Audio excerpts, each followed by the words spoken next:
Right, here we go. So, um, can somebody say that they can hear me or something, just to check that you can actually hear me? Can everybody hear me?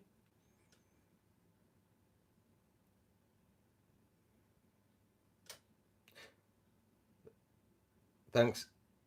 Oh wow, I was going to say thank you to a few people, but yeah, everybody just gone. Yep, we can hear you. Great, fantastic, fantastic. Well, welcome to my second only live stream. I decided that during this weird lockdown, I don't really do live streams, but I just thought during this weird lockdown that I'd do one of these every few weeks or so, just to have a bit of fun, just interact with everybody really. What I like about this lock picking community is so I'm just adjusting everything so I can get it all in camera. This live stream camera thing that YouTube has. It has a sort of a different ratio to the YouTube camera.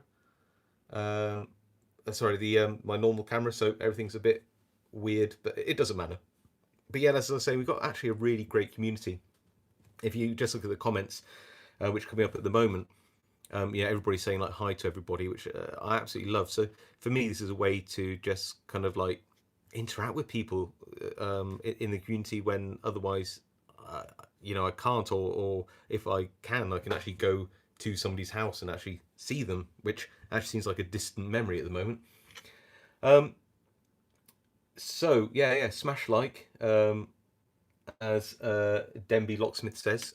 Please do smash like, comment away. I will be looking at all the chat as it comes up. I'll try to read any of the questions which I am um, responding to. So yeah, just like I said, just ask away.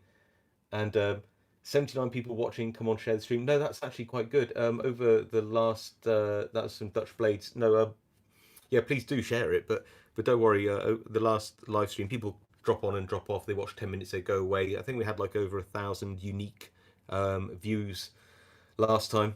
And it's interesting because I can see bits off camera, so I can see like my drawer over here, which is weird. I can see the bottom of my microphone and the cable, which you don't normally see on my videos. So you get to see all sorts of things which you don't normally get to see on my videos. So there you go. Um,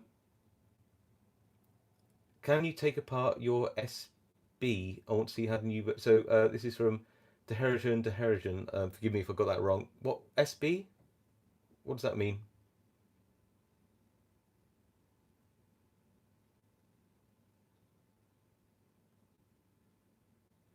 Silver Bullet. Ah, right. Yes. Okay. Well, I thought because it's very much on people's minds at the moment. I've had loads of comments because I've recently reviewed the Sparrows Detainer pick and the Silver Bullet, and there's some really strange comments both on Twitter and YouTube at the moment about all these picks. And I just thought that I'd go through some of these. This live stream supposed to be mostly about kit, and um, over the last 4 years, I've been given and collected and bought so much lockpicking kit. It's frankly a bit ridiculous, but I, I'm super happy about it too because I love lockpicking. So there's no harm done there.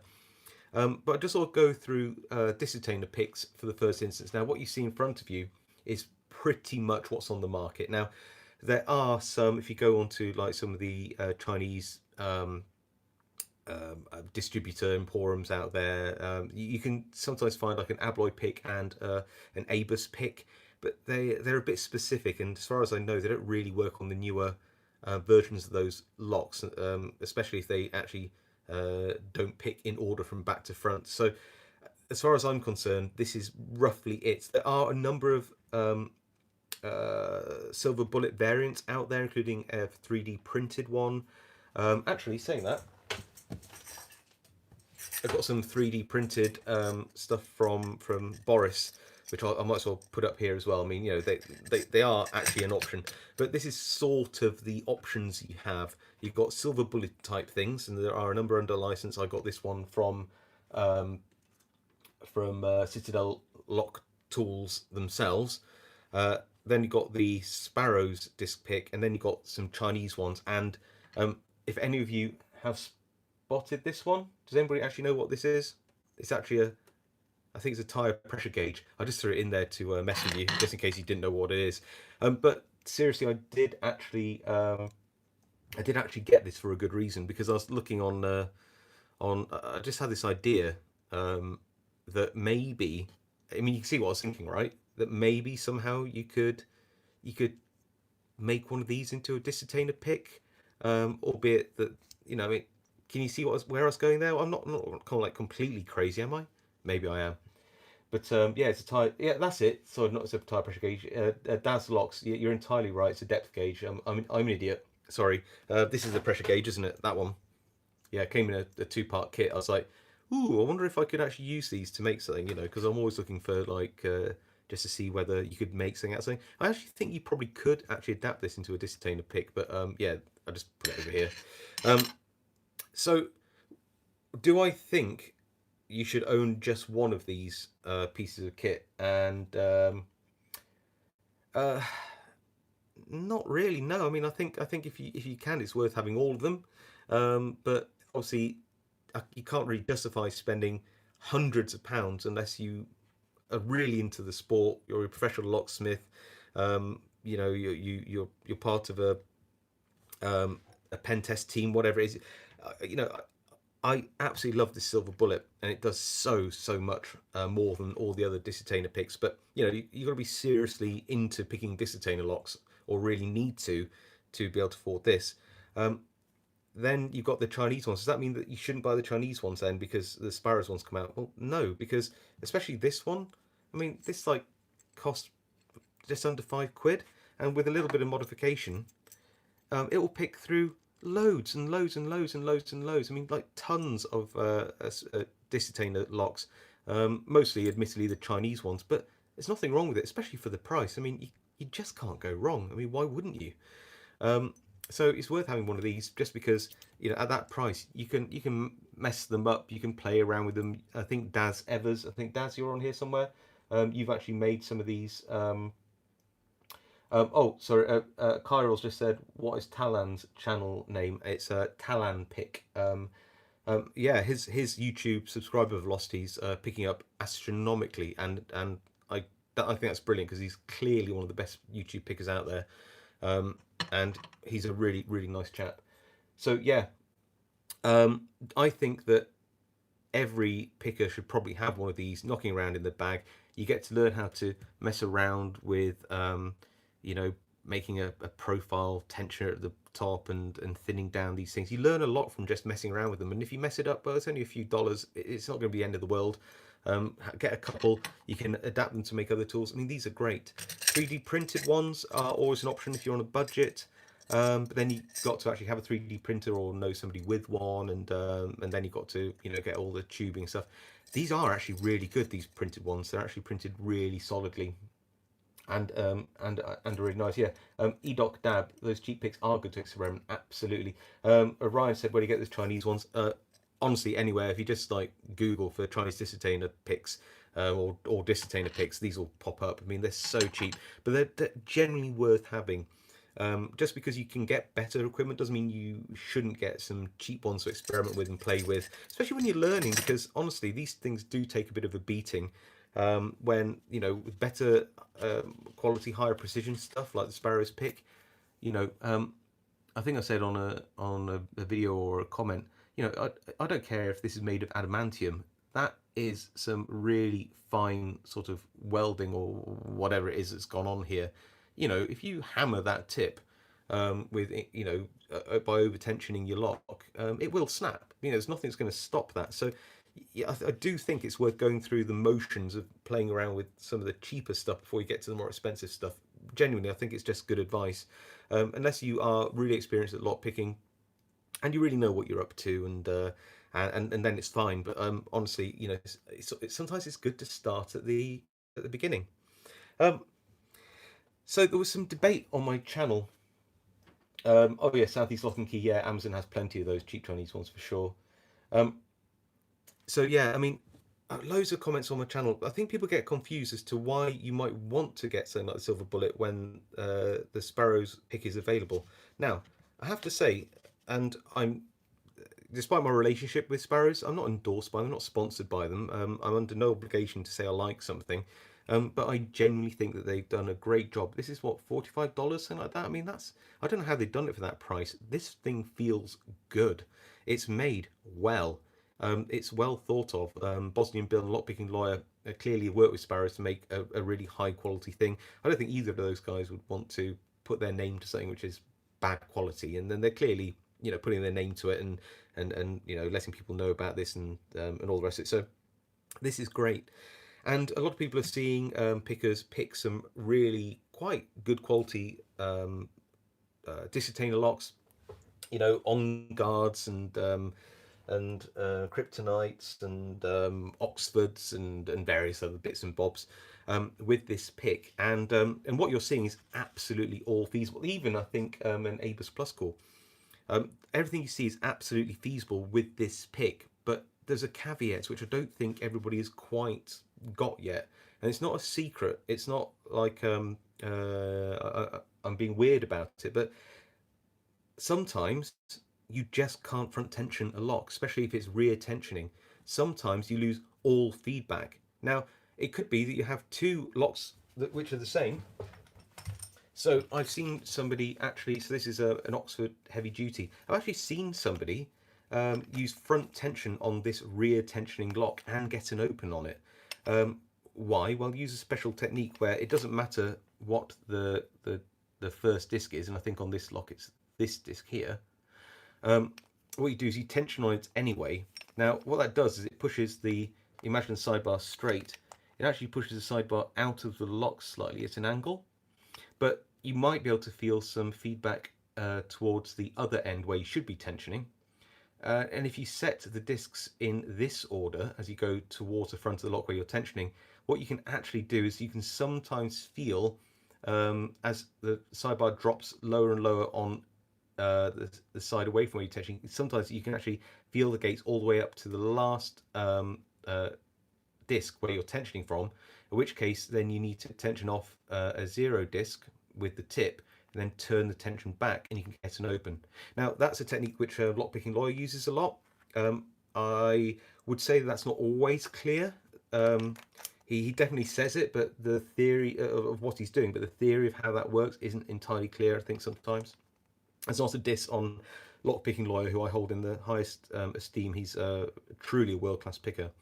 But I'm just trying to explain that sometimes you can pick these rear locks front tension, but don't think you can pick even the same lock, which is rear tensioning with a front tensioning disc detainer, just because they're all made differently. They all have different tolerances, and quite often you'll find you just can't feel any tension at all in them. That's why you sometimes need rear tensioning locks. There are some locks like these Abus Plus cores as well, which tension in the middle.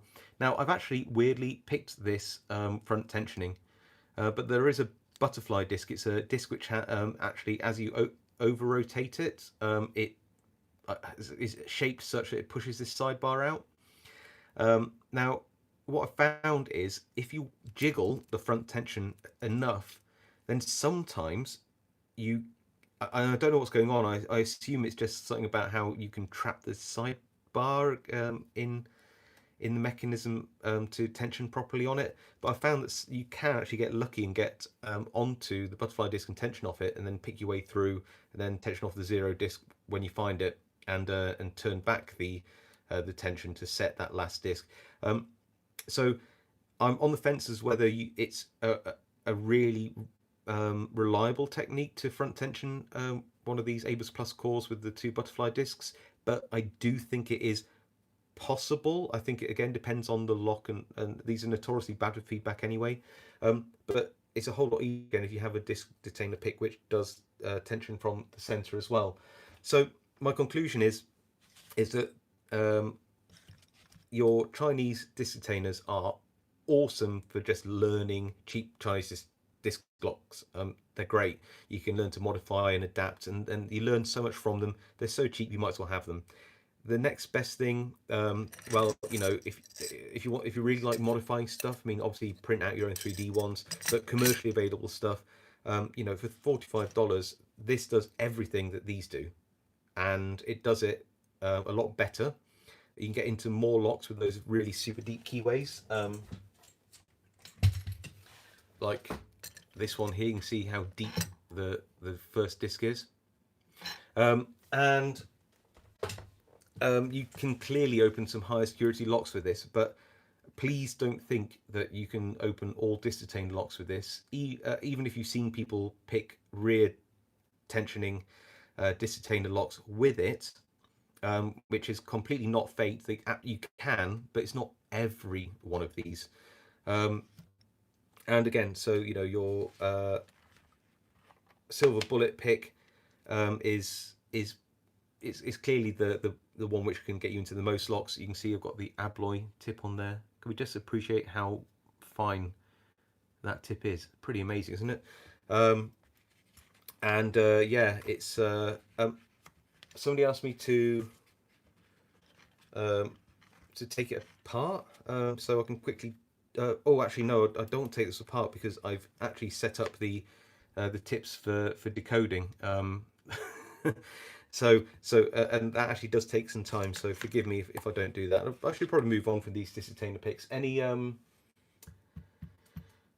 Oh, so Dutch blades, yeah, it'd be great if Sparrows made a rear tensioning add-on. Yeah, there's no reason why they can't. So Dutch blades, that said, and I think some other people in my comments said, why can't they actually do an add-on? And well, you can. There's no reason why not. All you need to do is have this change as a pick tip and this change as a tensioner. There's no reason why this couldn't be upgraded. I mean, wouldn't that be great if Sparrows actually did upgrade this? It'd certainly make a rear tensioning disc detainer pick more affordable as well. Yeah, great idea, 100%.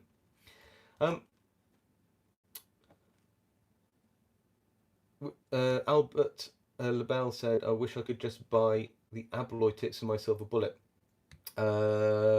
Yeah. It's quick to read too.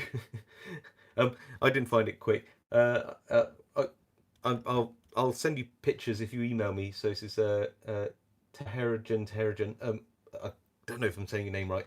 Email me, locknoobcontact at gmail.com, and when I remember, I'll take pictures of me of doing it for you, mate. I've got no problems in doing that. Brummy Lockpicker, stay safe, mate. Right, so I think we're done with these. What I'd like to do next is actually go on to, let's move some of these out of the way. You've got no idea how much time it's going to take me to tidy up all of this at the end, but let's have a look. Oh, actually, I didn't mention these rear ones. These are pretty rubbish, actually. I didn't mention these. You sometimes get them in the Chinese disc-detainer sets.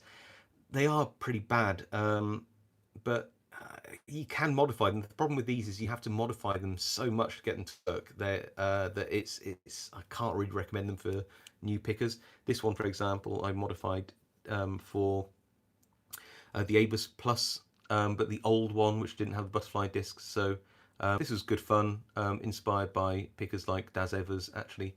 But yeah, you can see the amount of work you have to put in, and the finesse as well to thin down this tension tip. I mean, oh yeah, I mean, if you're really into picking and modding, you can learn a lot from it. But honestly, yeah, I'm a really hard push to sell that one to you.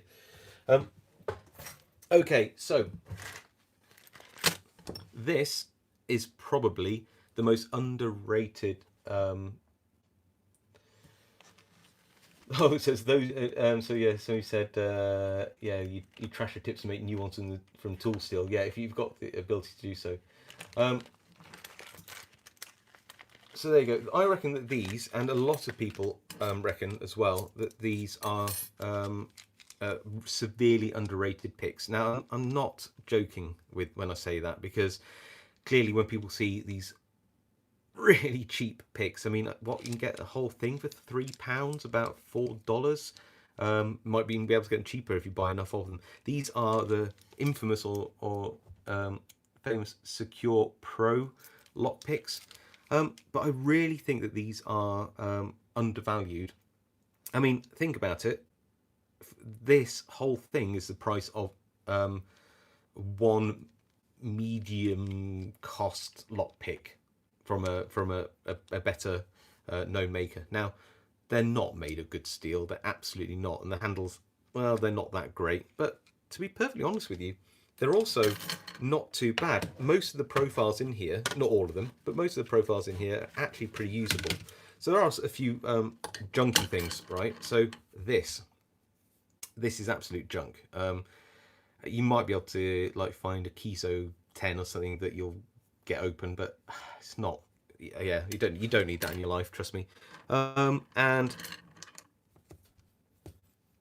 that is so far off being a useful half diamond pick. Words cannot even express how terrible that is. That is just awful. Tony, yes, yeah, I'm getting there. I'm getting there. You know, the thing. This one here. Look. I think Tony's this one here. So this pick, you might actually see, it's had a bit of use on it compared to the other picks. I don't know if you can tell actually on camera, but you've got like a shine, and then this is a bit more matte. It's because it's actually been used. It's got a very thin. Well, let's be generous to them and call it a chrome coating. But this notched tip here is actually pretty useful for Medico locks. It really is. And do you know what? If you break it, it doesn't really matter that much. The whole thing's like £3 for the whole pack, but they're surprisingly durable. One of my friends, John, he actually puts these in his, I think it's a Sparrows Sherman pick case. Where's mine? But these picks are a little bit too long, so he basically just cuts the ends off with a hacksaw. You could file it round if you wanted to, so he just has a load of secure picks, not secure pros. But it works because these are nice long handles. And that's another thing, they're nice long handles. The shanks are really thin. How thick are these? Actually, who wants to guess the actual thickness of these picks in thousandths of an inch?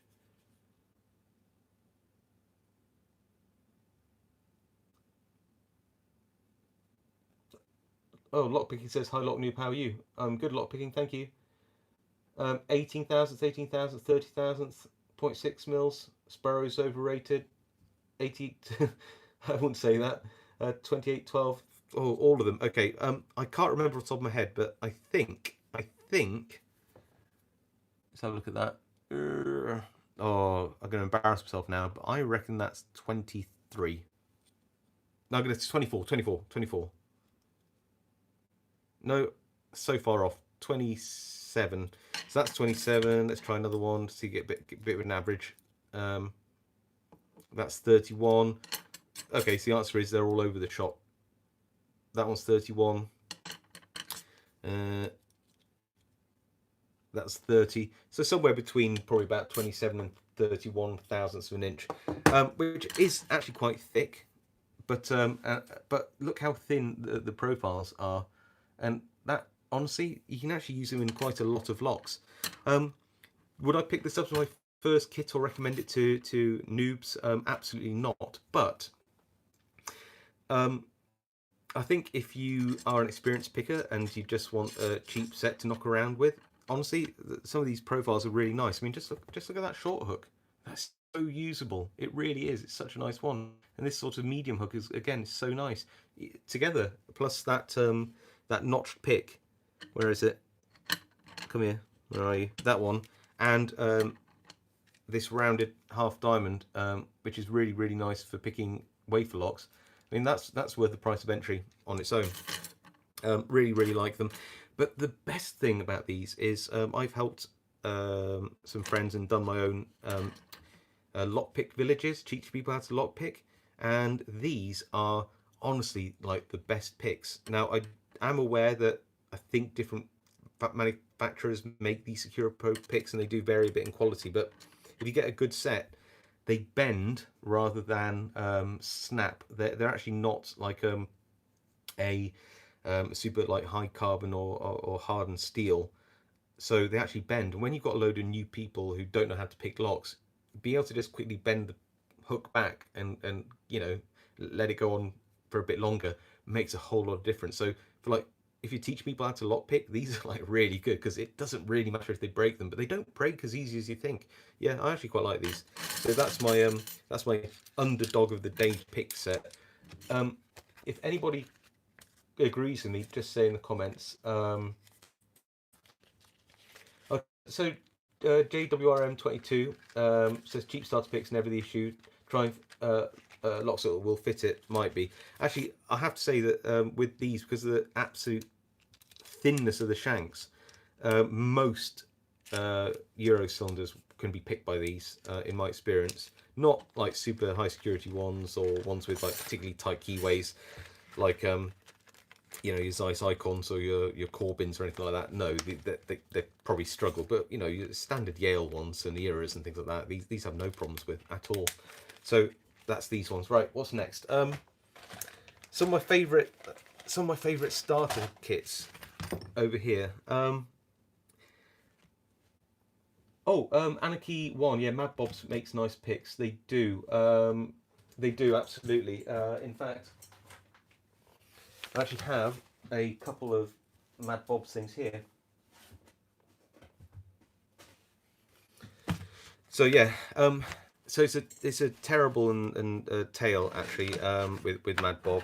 Really, you know, I probably know more than I'm allowed to share about their story. So I won't say much about it other than the fact that by the end, I don't think their hearts are really into it, and I do think that's a shame. But you know, I do have some Mad Bob's kit, some which I'll never really use, just because well, I don't think I'll ever be able to get any more of them. So this is the original Ghost Pro set, and Mad Bob's were the first to bring out these profiles in these orders with these handles. And bear in mind that I got this whole set, including these lovely tensioners, and this top of the keyway tension tool, and this really nice web thing, for 18.99.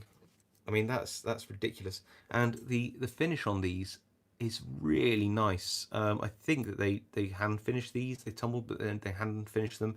They don't sell them anymore. So Mad Bob's, in case that wasn't clear, they're not in business anymore. And these are just really nice. And they're not made of like full hard stainless. They're made of 301 stainless, a bit like the Southord picks. But again, if you're not heavy-handed, if you know what you're doing, that's more than good enough. So 301 stainless is more than good enough. So yeah, they were really nice, and this set's going to remain as a sort of a little memento, a little collector's set there. It is a shame. That's you know, it's I'm certainly going to miss them. What I'm going to miss almost the most actually is this set. I always thought they made some of the best top of the keyway tensioners. Shout out to Peterson as well, who makes some really great ones. Multipick makes some really great ones as well. Actually, Sparrows do as well. In fact, Law Lock Tools do. When come to think of it, in fact, let's face it, a lot of the new manufacturers these days are making some pretty good top of the keyway tools. But always had a soft spot for Mad Bob's ones, and these are the left and right-handed curved ones, which I just absolutely adore. Picking padlocks in hand, so so I'd rest my thumb on the tensioner here like that. And yeah, just really nice. Oh, Huxley Big, what it was, Mad Bob sold stuff way too cheap. Yeah, you're right. You're right, Huxley Big, 100%. Mad Bob's did sell the stuff way too cheap. I think that this whole set here cost me, I don't know actually, somewhere around 20 quid. It could easily have been sold for 40 and I'd have bought it. And I'm not joking. I genuinely really like this stuff. In fact, again, this is my backup set. I've got in my standard pick set, which we'll go through in a bit. I actually have all my Mad Bob's ones here, and they're still going strong. Is this a Mad Bob's one? Yeah. If you look here, there's a little bit of deflection on the tips there, but one good thing about these 301 ones is you can bend them back a little bit. Eventually they'll fatigue and they'll snap, but you know, I've had these for 3.5 years, so yeah, you can imagine how many locks I've actually picked with them. So that small amount of deflection, I haven't really bent them back. It's no big deal. So yeah, for me, yeah, really, these two things I really don't want to ever use because they'll be like the last ones. If any manufacturers ever want to pick up on these, that'd be great. Just saying, if you ever want to pick up on especially the curved tension tools, I would find that amazing. Thank you. Who said lock picking dev? So glad I got a set of those in time. Yeah, 100%, mate. Um, uh, Anybody else seems any? People seem to like pizza and pry bar a lot. Top of the keyway. Yeah, I've got some pizza ones. I'll find them.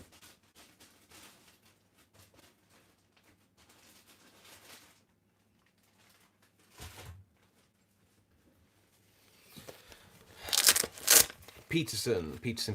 Yep. So these are the pry bars that Peterson do.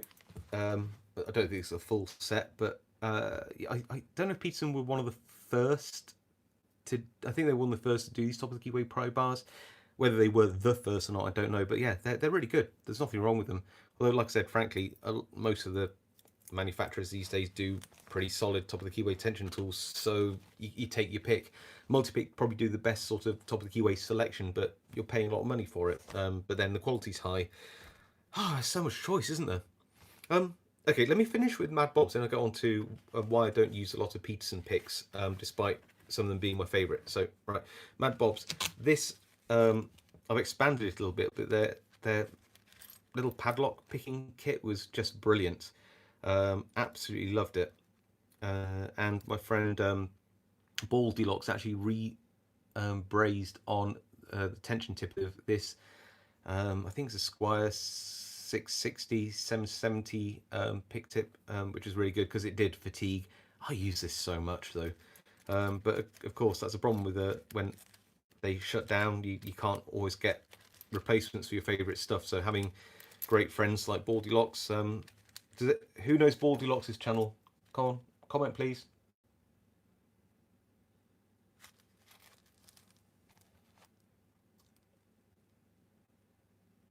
Oh, pick beard, yeah. You know Baldylocks. Dutch blades, yeah, brilliant. Gas, perfect. Nikonista, rubber band, perfect. Good. So yeah, he's like a bit of a dark horse. Is our Baldylocks. He's a brilliant sort of tool maker. It's like he really thinks about what he does. It's a great channel to watch. So so yeah, that one, and then finally, I think at my Mad Bob's collection, I might have a few other bits, but this is the main stuff. Is the um, is the 18,000th set.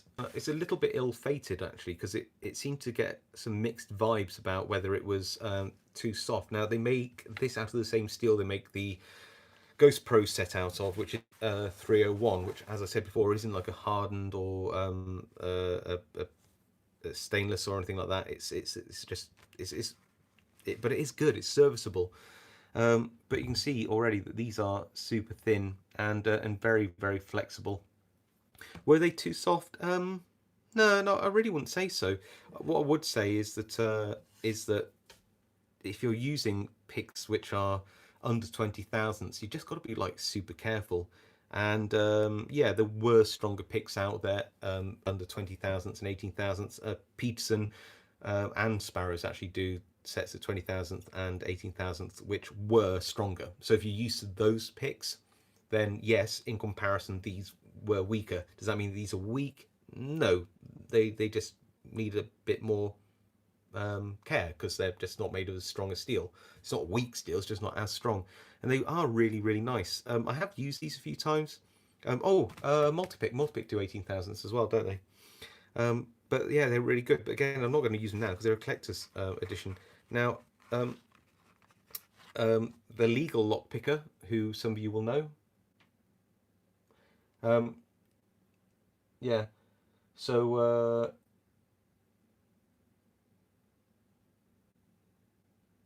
just reading some of the comments, sorry. Oh, Ryan, how necessary do you think it is to sand down the finish on a brand new pick set? Ryan, it all depends on the pick set. For some, so let me show you an example of a set which you would want to actually sand down.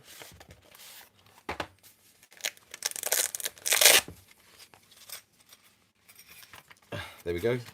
Got this is a prototype set from Subtle Digs. Okay, so this here is a set you would definitely want to sand down. These have not been tumbled. They are incredibly sharp. Now these are a prototype set. Okay, fair enough. But I'm just showing you an example. If you buy some really cheap sets from China, like really cheap ones that work, they won't be tumbled either. They'll just be laser cut and laser cut badly, and you will need to run some at least 600 to 800 grit sandpaper all over them. Even the handles sometimes, because you'll get burrs and cuts. You absolutely need to. Other than that, I'm not a big fan of it, actually, and I don't think, truthfully, a lot of the if you look at like some of the bigger channels like Lockpicking Lawyer and Bosnia Bill, it doesn't look like they put high shine on their picks either. I think that it's optional. I actually do think that having a tip which isn't over finished gives you better purchase on the pins. I don't mean it should be rough or should be like this sharp like that. I mean, can you see? I don't know if you can see actually how sharp that is, but that is hellishly sharp on the tip, and you absolutely need to buff that with a bit of sandpaper. But for the most part, let's look at Southord and Sparrows in comparison. Unfinished picks straight out the pack, and I wouldn't even bother. These are perfectly nice.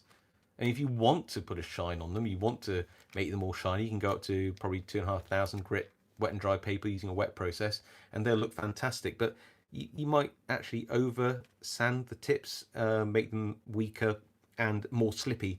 I'm not a big fan of it, but you can do. Do I think it's necessary for the most part? No. Here's the Sparrows ones in comparison. And again, there's just nothing to do. You can, but you don't have to. In my personal experiences, I don't think you actually benefit from it.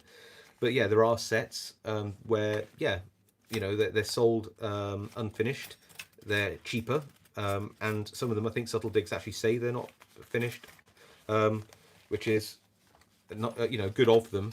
And again, you know, it cuts down a lot on the pricing, and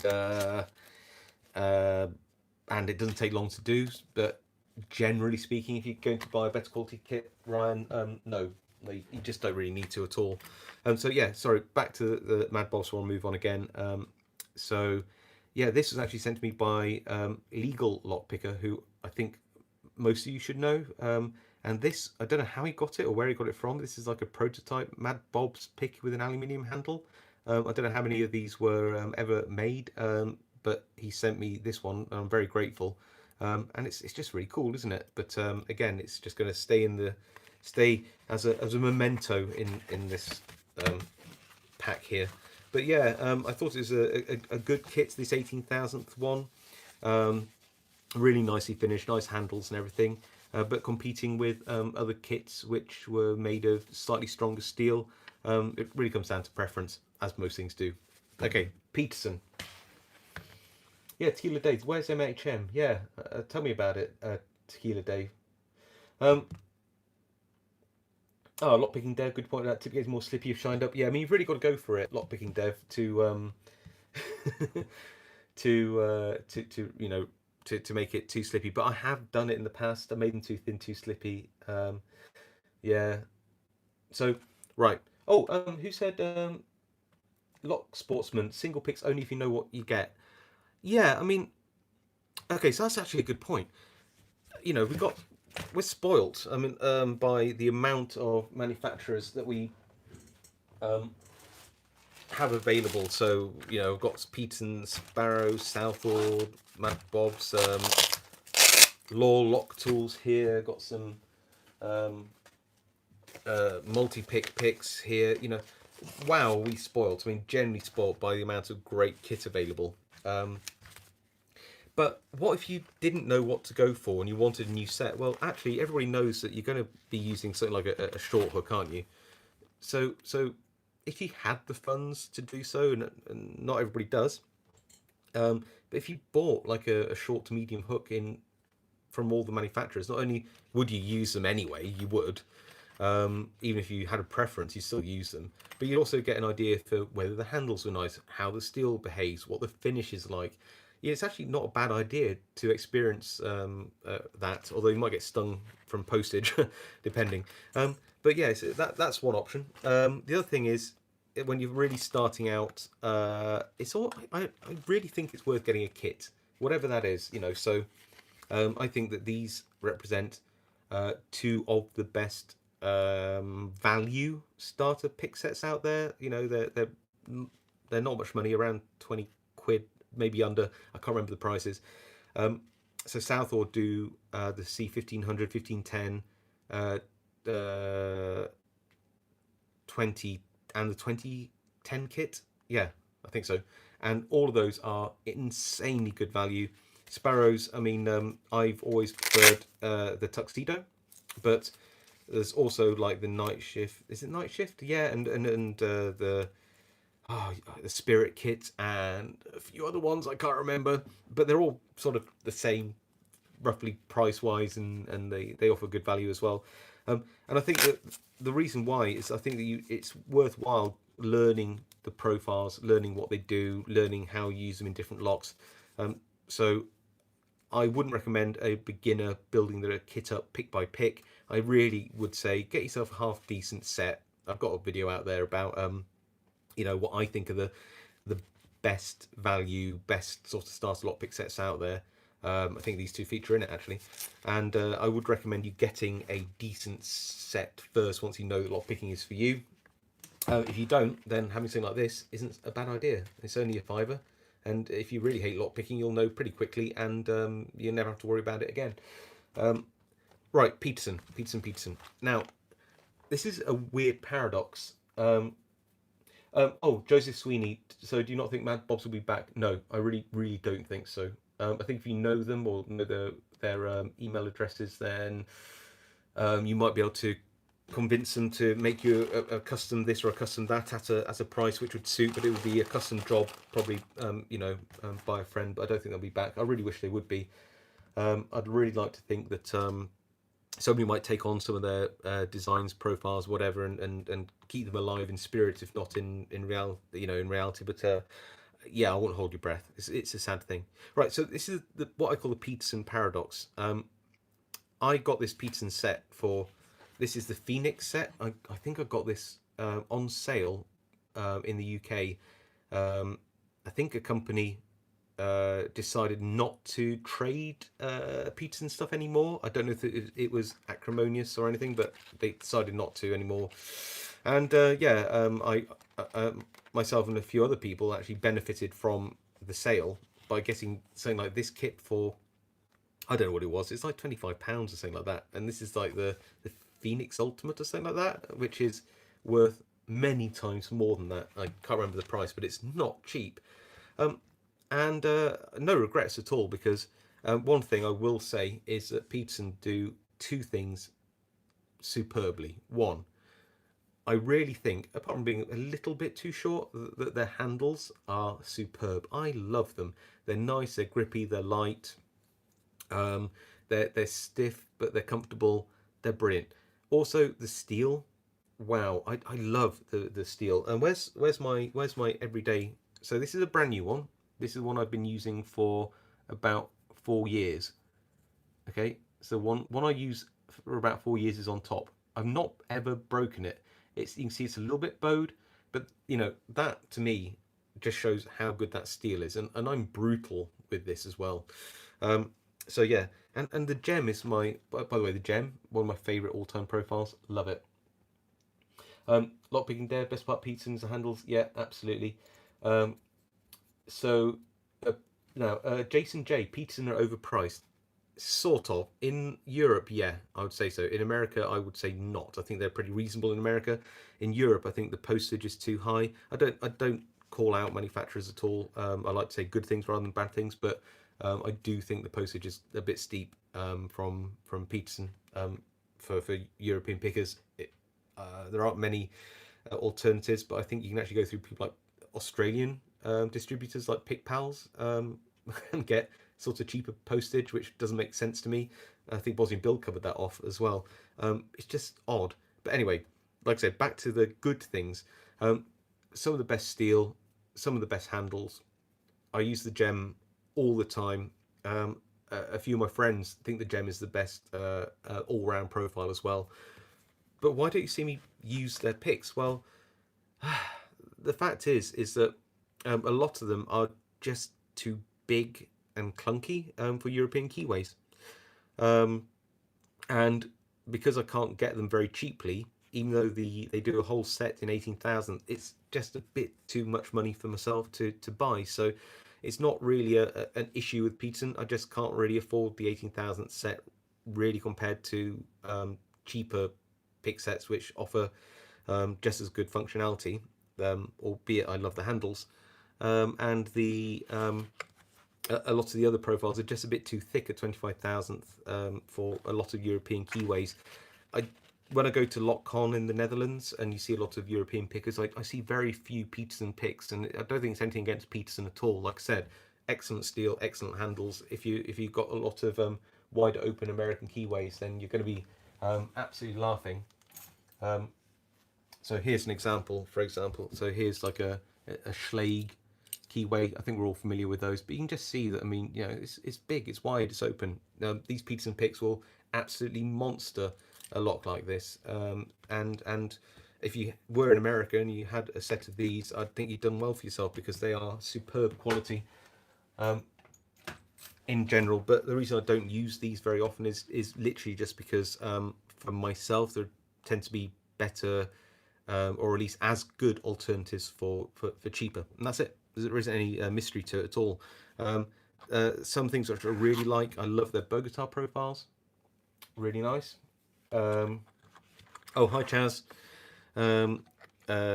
This is brilliant. This is the bypass knife. I actually use this a lot. I mean, like all the time. I love this one.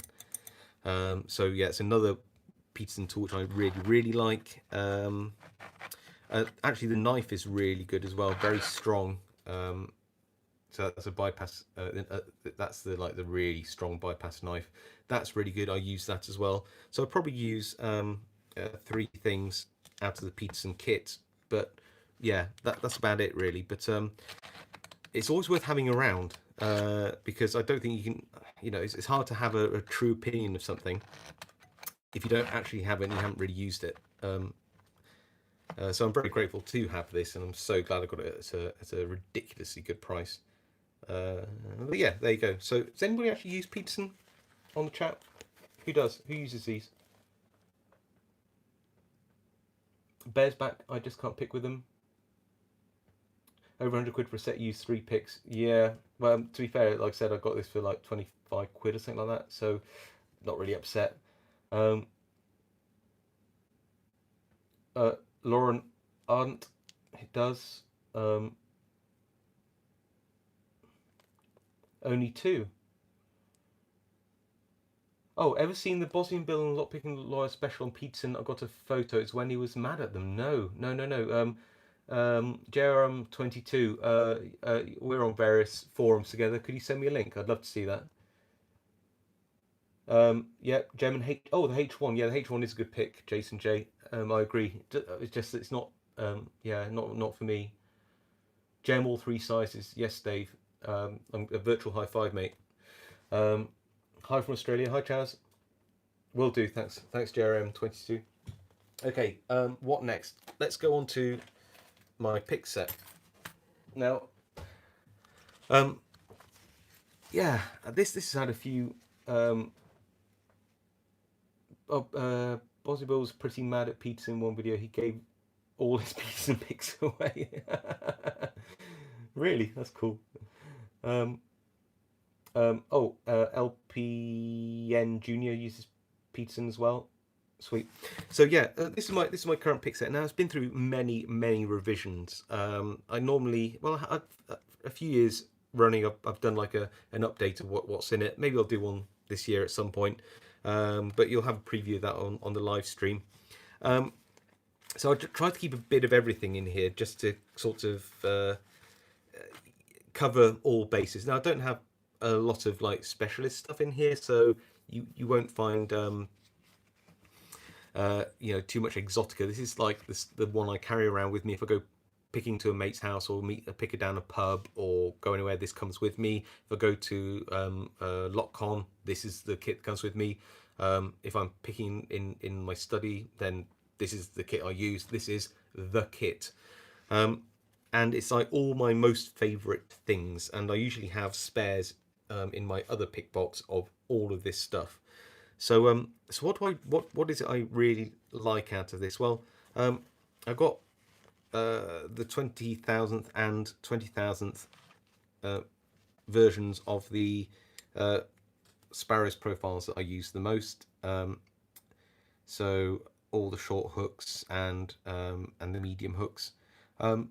Why? Because they're just really good, great steel, strong. They work. I don't see why you wouldn't. They're great. You'll see I put marine grade shrink tube. I think this was like 2 centimeter diameter, and it shrunk down really thickly. I'd definitely recommend it. You see, I overheated that one, but yeah, I like to think it just adds an extra grip placement. So I got some of the Sparrows picks. One of my most recent additions, and it takes a lot for me to add something to my everyday kit, is the Lunatic, this profile. When I first saw this, I completely dismissed it. I played with it for a bit. I basically just threw it back in the box until I found a particularly tricky lock. And despite this being 25 thousandths of an inch thick, there's something about that angle and the tip that just works. I mean, it just works. Maybe it's like psychological, but I find that angle is like nice and high rise. That tip is a bit sort of you just get really good feedback off it. I think this might have been I can't remember who it was designed by. It was. Oh, somebody remind me who designed this one.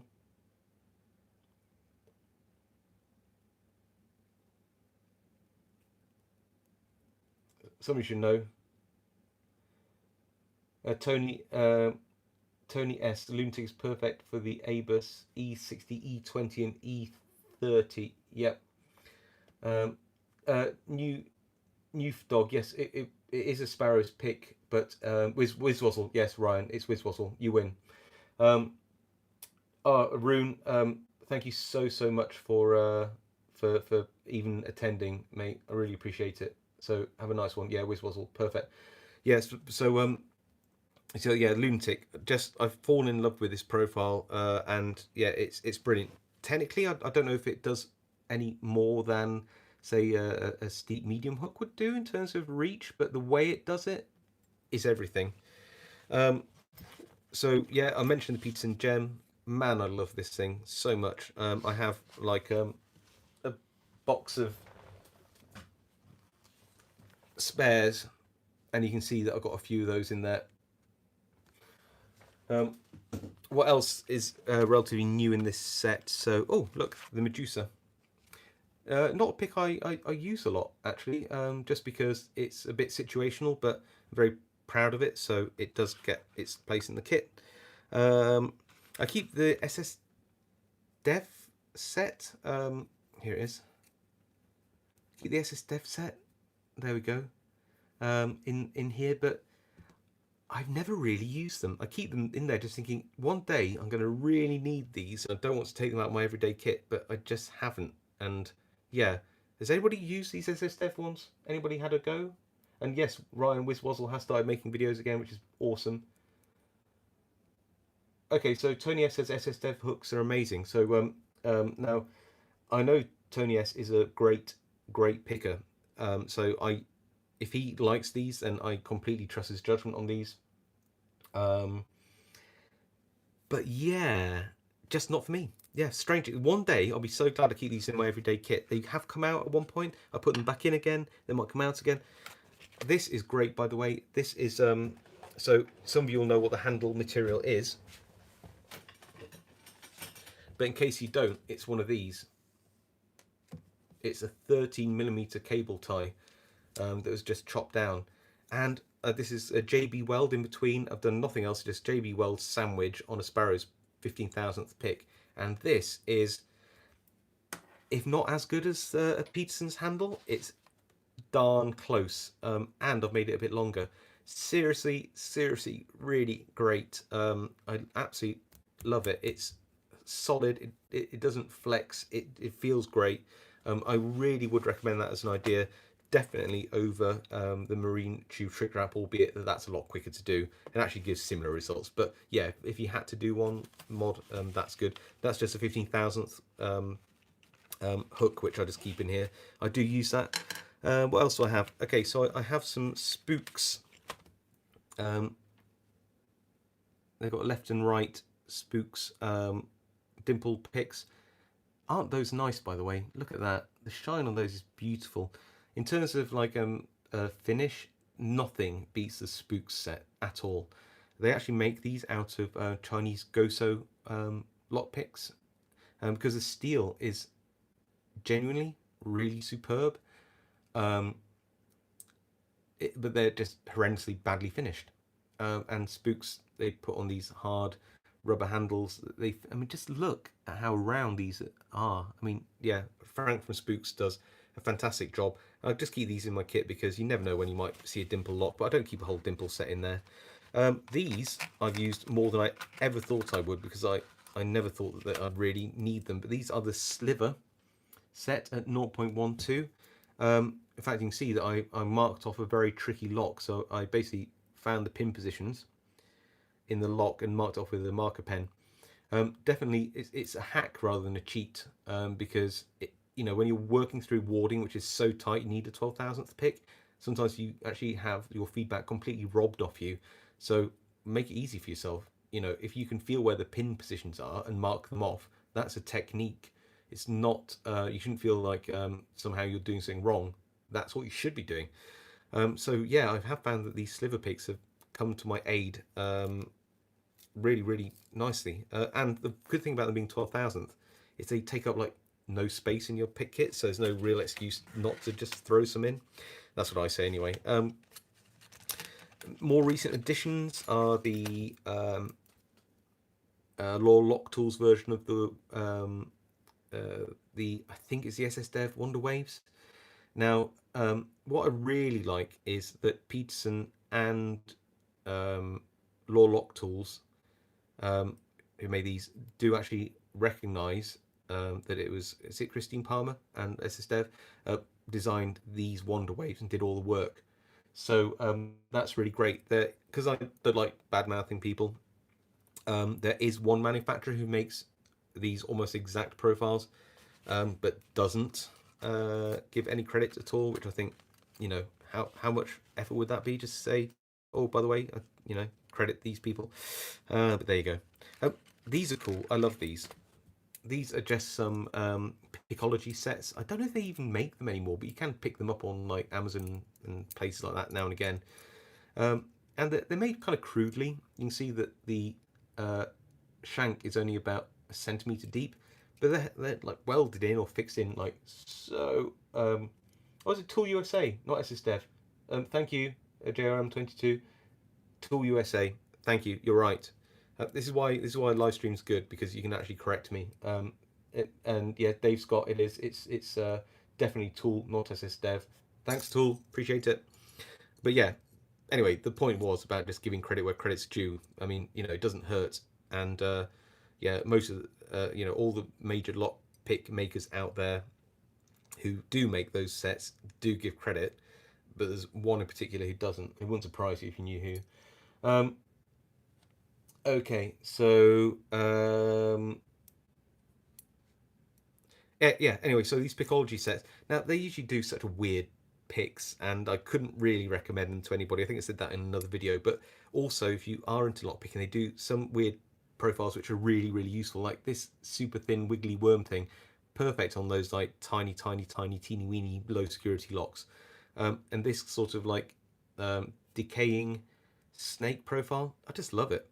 And this was this is their key extractor, which I made more useful by chopping the end off. Makes a perfect probe. So far I've got Spooks, Sparrows, Peterson, Law Lock Tools, Picology. Then I've got a whole bunch of like Rakey type things. I don't have many rakes in here because you can go overboard, but I've got I would have had the Mad Bob one, but I didn't want to split up my kit. And when I didn't know any better, I got a pick from another manufacturer. but because it's the same as Mad Bob's profile, it's really good, so it stays in my kit. And you'll see I've got a Southord Bogota. I really love the Southall Bogota. I've got Sparrows double peak. This one was actually given to me by Pete Restall, who may or may not still be on the chat. And he finished those off really nicely. Gave him a lovely shine, so that's in my kit. And I mean, I'll be honest, any manufacturer does a good city rake, apart from one that I can think of, which just does a bizarre one. But yeah, I just got the Southwold one there because I had a Southwold one, and nothing wrong with that at all. So I got some Southwold in there. Anything else of note to say? Yeah, I've got a few other bits and bobs in here which we're talking about, apart from the Mad Bob's pry bars. Always keep one of these cheap Chinese flat Z bars in there. You never know when they'll be useful. More often than you think. This is just the Sparrows goat wrench, which I did have a hand in designing. Obviously, you've got that side for picking those ones which don't tension off a center notch, and the other ones. And this is just in terms of something to just fling in your kit. I know I'm a bit biased, but I generally think it's the best one you can buy out there. Most versatile. Then bits of bent wiper blade, why not? A bobby pin or hair clip or hair grip. No idea how useful these can be. And the 2mm Law Lock Tools Hooligan bar, because you can just, you can do a lot of damage with this. If somebody's trying to nick your pick kit, you can just hit people with it. And also it's really useful sometimes for locks, Dimple locks, wide open keyways, anything like that, where you just need something with brute force. I really like that. It's worth having in the kit. And things which you might not expect to have in the kit, but I love. This is actually the tensioner from the 24-piece Goso set, which I might have one. I think I put it in like as a children's, kind of cute, huh? Pencil case thing. This, by the way, this set here was my first real lockpick set, and I certainly would not recommend it as a beginner's lockpick set, but I certainly would recommend it if you've got a spare few pounds, and you only need like what, £10, $13, something like that. I would recommend it if you just want to mess around with these double-sided wafer rakes and some car door locks and these as well in car door locks and Dimple rakes. I actually like messing around with this kit for like a tenner. You can't go wrong, but I wouldn't recommend it for a beginner. It's like for a lockpick hobbyist, it's great, but for a beginner lockpicker, not so much. But two things I did like about this is I love this rounded wafer lockpick. Just works so well. I don't know why, just appealed to me. And the really strong wire tension tool in here. Seriously, I mean, I use it more than a lot of my other tension tools. I just love this. Talking about tension tools, obviously got the Sparrows, not Sparrows, no, going mad again. I've got some Mad Bob's tension tools there, but my favourite ones are this one, and this one.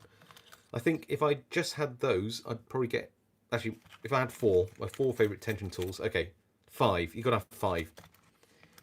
5 favourite tension tools of all time, and you can fight me over this if you don't agree.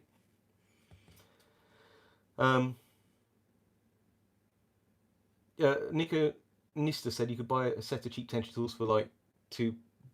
Yeah, you're 100% correct, but honestly, you just get some wiper blade and make your own. It's probably works out cheaper, and you have a bit more fun doing it. But okay, these are my 5 tension tools which I couldn't live without. The Goso 24-piece wire tension tool, because it's insanely strong and it just works. I love it. The Mad Bob's curved 1.2mm pry bar, because this destroys American Lock 1100 series locks and all of its variants. The Southall thinned down, it comes in the C series pick set tension tool. I don't know why this just is brilliant. It just is one of my favourite ones in many key ways. Then this, which you might recognise, is a Mad Bob's one, although you can get this in the Dangerfield Praxis set as well. This, again, just seems to be the right thickness, and it's nicely rounded. This just works, and it's strong. I love it. And this, which I just made like in 5 minutes out of it, of bent wiper blade, but for some reason I just hit it perfectly. It just like some reason just was like the perfect.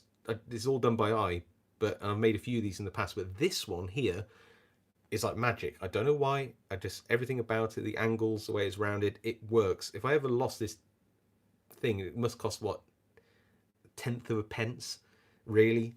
The value of this is nothing monetary wise, but if I ever lost this particular tool, I'd be really upset. And it's just because for some reason I just randomly made it, like you'd make a load of tools just on the fly, but it's like the random one which worked out like the best. Yeah, love it. So I think we'll change it up a bit, and we'll probably just have a look at Dimple lockpick sets again. So another area which has had some controversy, shall we say controversy? But yeah, so that's my pick set. I don't know if any of you recognise some of the stuff in here. Do you use this stuff? Do you think that I've got a good mix? Do you think I'm missing anything? Do you think I'm mad? Do you like the range of different manufacturers? Do you think I should have stuck to one?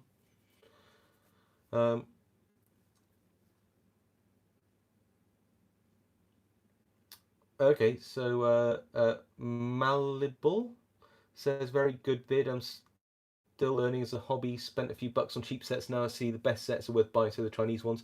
Yeah, we all go through that, but I think there's a lot of value in buying cheap Chinese sets. I do. I think that so since that comment has come up, it's worth just saying that. And let me grab a couple of things.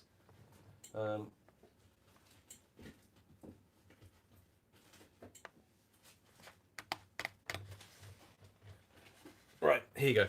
So, I mean, if you're going to buy a cheap Chinese pick set, you've got two choices, don't you? You're either going to buy the 24-piece Goso, you might, the Clom set with the green handles, maybe. But I'd say that for the most people, you get the Goso set, or you get one of these. And I say one of these because surely it's just one company pumps all these things out, right? They're just a standard sandwich handle pick sets. You've seen them, they come in different variants, but they all are, as far as I can tell, the same. So you're going to get one of these two. Is that bad? No, I don't think so at all.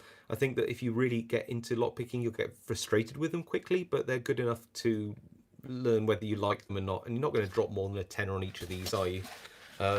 So it's worth a tenner to find out whether lockpicking is in it for you. But yeah, ultimately you are right. You're going to move on from these super quickly, and I would absolutely recommend you getting a lockpick set from one of the big manufacturers. It doesn't really matter which one. We're spoilt. I mean, everybody will have their favourites, but you know, if you had, heart of hearts, had to say that any of them were bad, I think you'd be wrong. I mean, they're all good. There's different versions of good, but they are all good. But you know, you can spend some time doing this to them, and I've got a video on this. Oh, these. So Nico Nissa said these are too sharp sometimes out of the box. I cut myself on those handles. Oh, you could. Oh, okay. So right, super chip. How come no multi-picks in there? Right. So multi-pick. Oh my goodness, do I love multi-pick. I mean, they just produce stuff like this. It's. I mean, I'm gone speechless for a bit. Everything about these is just gorgeous, and I love them. Why don't I use multi-pick? Well, I came to love multi-pick later on in my picking career. Now, we all, as do you know, I said earlier, we all have our favourites, and it's not always like a logical choice. It's like if you said, "Oh, I think you know Southall are better than Peterson's. I think Peterson's better than Sparrows." It's an opinion, but really, the quality of what you're getting is, you know, it's they're all good. Different versions are good, different profiles. Everybody has their opinion, but they're all good stuff. We're extremely spoilt, right? So in my kit, I don't have any multi-pick stuff because I only recently got multi-pick stuff to review. And I don't like breaking up sets if I got them, because I'm really like I think, yeah, well, I'm a bit like that. It's like I can't break apart two locks in half to make two locks. I keep them very. I'm a bit precious about things. You might find that weird. Some people are like, they just see a lock as a lock, they'll break it in half and give half to a mate, and I just can't snap locks. I don't like breaking up kits. It's my problem. And the thing is that uh, if I bought a multi-pick kit and that was my first kit, then I would be over the moon. Anybody who's used one of these will tell you that they are just quite honestly the best, and they come with like a 30-year guarantee or something ridiculous. I mean, you know, it's truly epic. But is there anything in this kit which I'd swap out for one and split up that other kit? Well, no, because I've got used to these, haven't I? Even if there was a better multi-pick to replace any of these, the fact is I'm just used to them. It's like an old pair of shoes, like an old pair of trainers. It's not a commentary on how good a manufacturer is or not. It's more a case of what I've got used to over the years and what I like. And that's why I have such a big mix in there, and that's why it's so hard for me to like introduce new picks to the mix. So yeah, 100%. Just like a lot of the other manufacturers, if you've got the money and you want something a bit special, then yeah, absolutely, you got to go for these multi picks. They're superb. But does that mean I use them? No, apart from in one special circumstance, and that is what I was going to go on to next anyway, which is the Dimple lock picks. Okay, these. I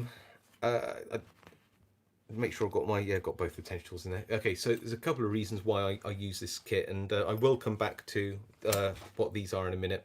But there's a good reason why I use these. Okay, and one of them is just vanity, and please downvote me if you think I'm being really ridiculous. But honestly, I just think these look superb. So not only are they made really really well, which obviously is they should be for the price. They're not cheap, but they look amazing. And YouTube's a visual medium, right? So I like to look a bit. I like to look fancy. All right, there, I've said it. I like to look fancy, and these work. So not only do they work really well, they're finished beautifully, and they look stunning. It's really hard to say no. So I don't swap out my multi-pick picks for my general kit, but there's just something about these which just made me use them as a set, and no regrets. Honestly, hands down, love this set. Out of the box, I would say probably this and the Spooks picks I can show you are probably the premier stuff, but you're gonna have to pay for it. You see. But you can see that probably Spooks have a slightly better finish, but these are hand finished, individually hand finished. Yeah, I mean, they're great. Again, like I said, we are spoilt. There isn't a bad choice here. It's what you want, what you like, what you can afford, and there isn't always a bad choice. But anyway, right, I'll come back onto the Dimple lock picks, because there is a lot to say about those in general. But I'll just roll that up for a minute. Right, it's this. Yeah, somebody said you can cut yourself on the handles. Yeah, these are normally finished so badly that you need to do something. And this is a set which I did for a video just to say, look, can you get a set for like £3 on Wish? Or yeah, I think I did get these from Wish actually. And can you do something about it? And these were polished up to 800 grit, not a lot. I didn't overdo it. And a bit of shrink tube. In fact, I might have some still left in the drawer somewhere. Yeah, there you go. That stuff. Again, marine grade, so it's got some. Oh, that's stuff I put on the Sparrows handles, the big black stuff. Yeah, so you can spend your time doing up a kit like this, but I can't remember how many hours I spent doing this, but I worked out that if you actually value your time, even at minimum wage, to get a kit like this, and the steel isn't bad, finished to this quality with these handles, it's probably not worth it, albeit I would still recommend new pickers and new lock sporters give it a go, because you learn a lot from trying to reprofile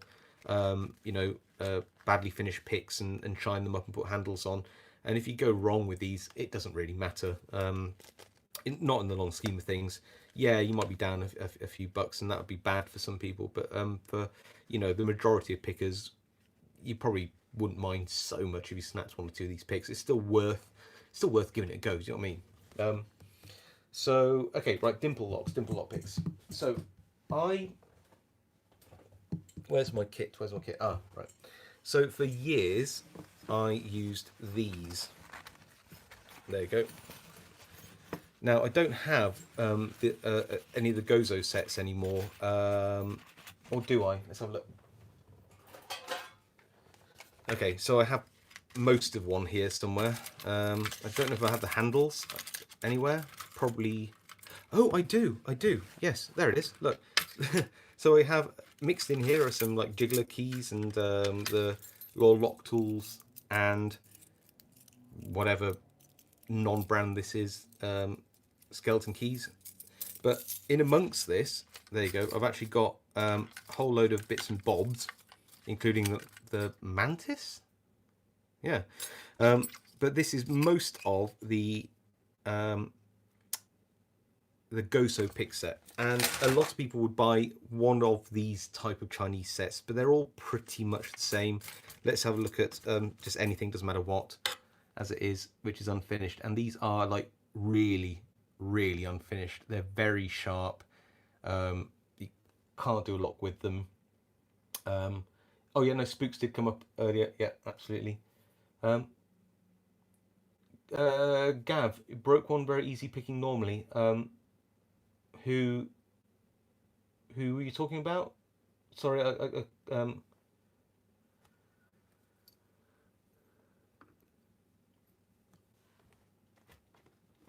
the mantis is fine. It's just it's no goat wrench. Just having a look.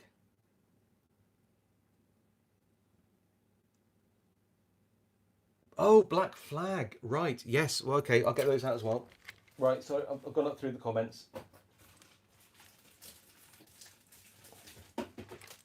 Okay. So this is going to be representative of the Gozo type picks. All right. So we got the these ones, and they come very badly finished. This is my way of finishing off one of these by hand, just enough to make it sort of round. It takes a while to do, but it's okay. Would I recommend one of these pen ones? Not my favourite, to be honest, although I do keep this sort of set mostly together. We're not too precious about this because well, it's not that great a kit, but I do keep it in here. And this is the Honest Dong Shi set. Now, I think that Michael Maynard would agree that for value, if you have the time, if you can get one of these Honest Dong Shi sets, you really can't go wrong. Number one, don't those handles look fantastic? Yes, they do, is the answer. The only thing is again, look at the finish on this. It's so thick, so square, so horrible to use in a lock. Why square bad? Well, you actually end up it's not smooth when you're using the warding to pick off. It sort of, you get stuck on it, and it can push the pick tip in and out of the keyway as you turn it. It's not smooth. But the steel, can you hear that? I'll put it next to the mic.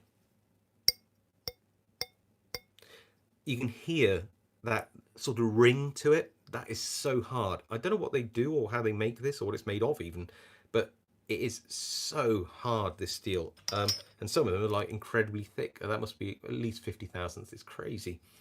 But if you just spend a bit of time on them, and the reason I have this is because I love this set so much, I've got a spare, right? If you spend your time on it, then you can get them down to something like that. And it takes a while, and you need a steady hand. But this is probably my best all-round pick. It's the flat flag. It's not left-handed or right-handed. You see that? I love this. Absolutely love this. And if you for the money, I think you get these for about £20, $25, something about that. Oh, hold on. Gav says the pink one's the best. Okay.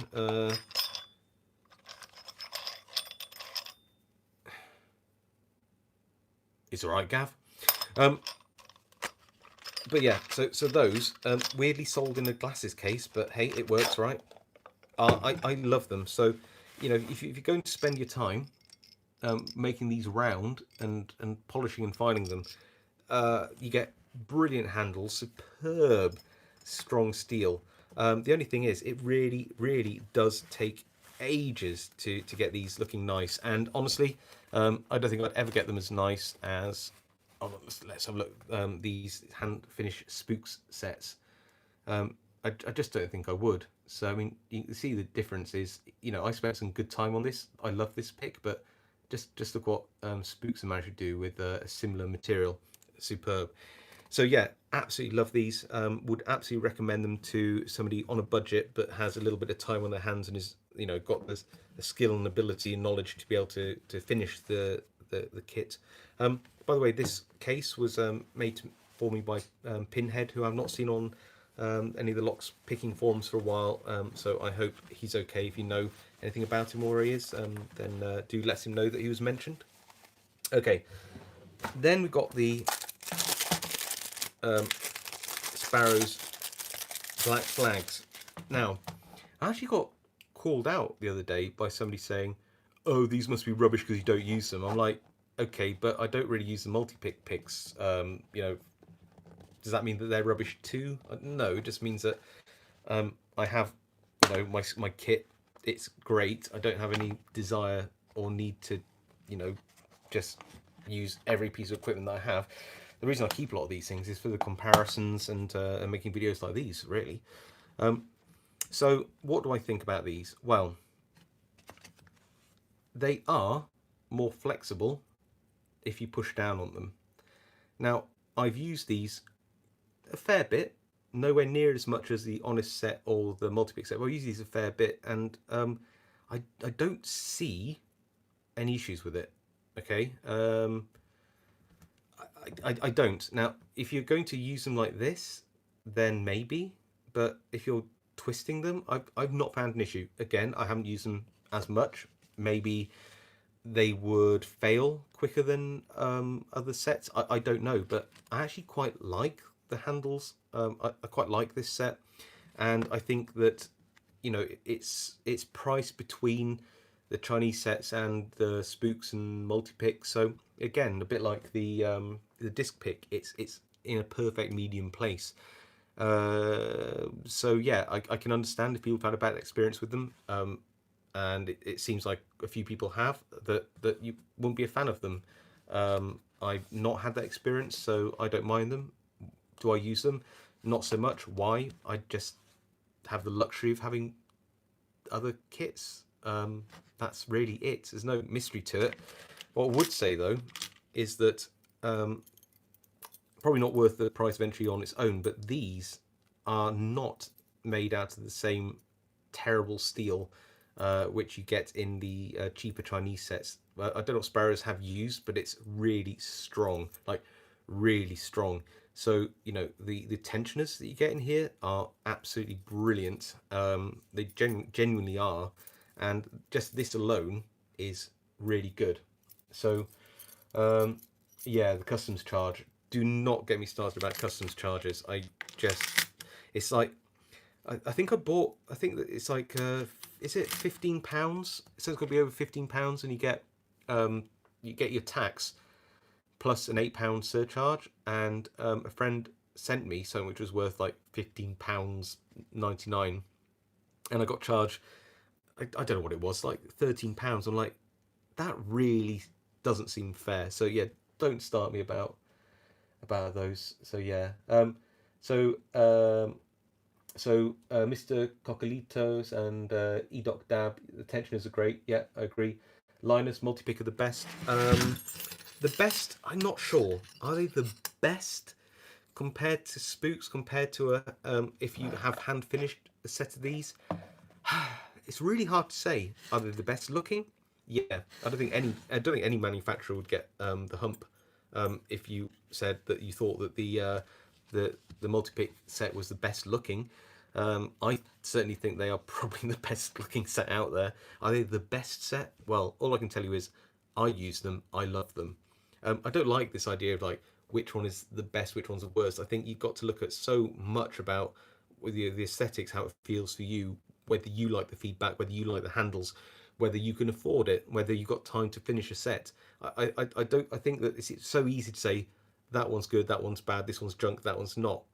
I think that we, are we a bit spoiled? Do we have the luxury of saying that? Probably. But I like to see the good in all the sets. That's why I keep the Goso sets and the Secure Pro sets and things like that. You never know when you might need one from a kit. Honestly, if you've been picking long enough, you'll know that sometimes you go to the most random places to find a tool which you never thought you'd need or use before, and then you're just so grateful that you had it.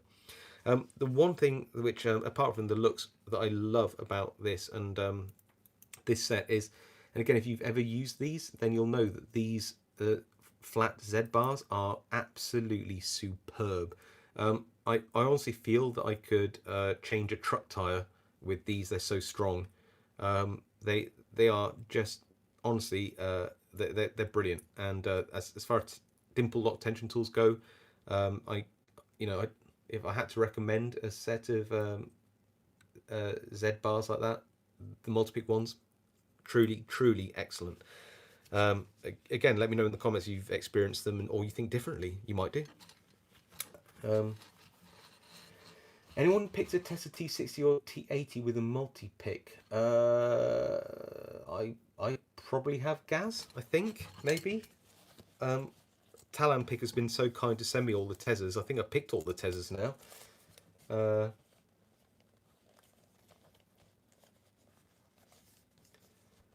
Yukov. Sparrows, Sherman, the multi-pick leather pouch with dimples, and possibly another pick roll. I don't know what the answer. Yukov, what was the question and answer to? I think I know Yukov.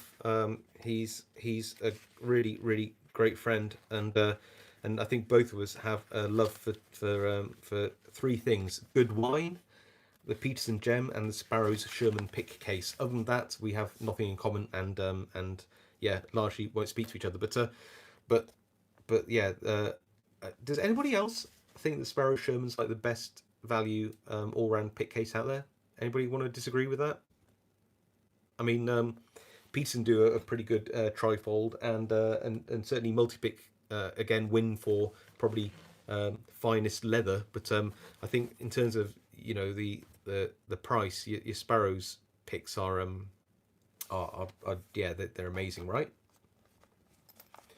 Dutch Blade, Sherman are my favourite cases. Have two backups just in case, mate. Competition one. Oh, I think I've got one. Where's my competition case? It is. Boris Kozo uses Sparrow Sherman with a camera. Was Harshal and used what European lock do you recommend for beginners, Zaza? An Iseo. I'd say any Iseo lock.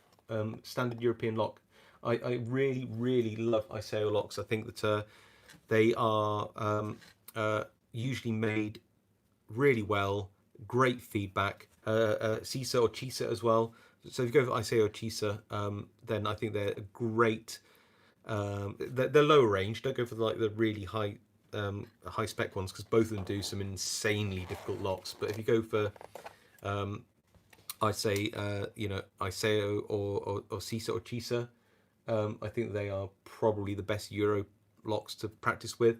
I think that some Dutch German pickers would probably say the Abus, is it the C83, is a good one, but I'd say that the pins are a little bit more complicated for newbies. Yeah, this is a competition case. Yeah, it is, isn't it? There you go. That's how it works. So you'd button this up like that, and then you'd be able to just prop the whole case up. Pretty cool, huh?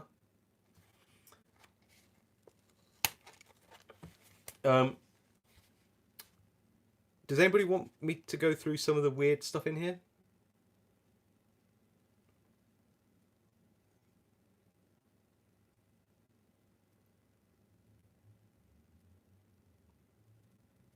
Oh, okay, got a few yeses. Only Linus says no. Sorry, Linus. Looks like you're outvoted, mate. Okay, so weirdly, we've still got like 164 people watching, so I might as well carry on. Okay, so these were sent to me by, again, these were sent to me by Legal Lockpicker. Does anybody know who made these?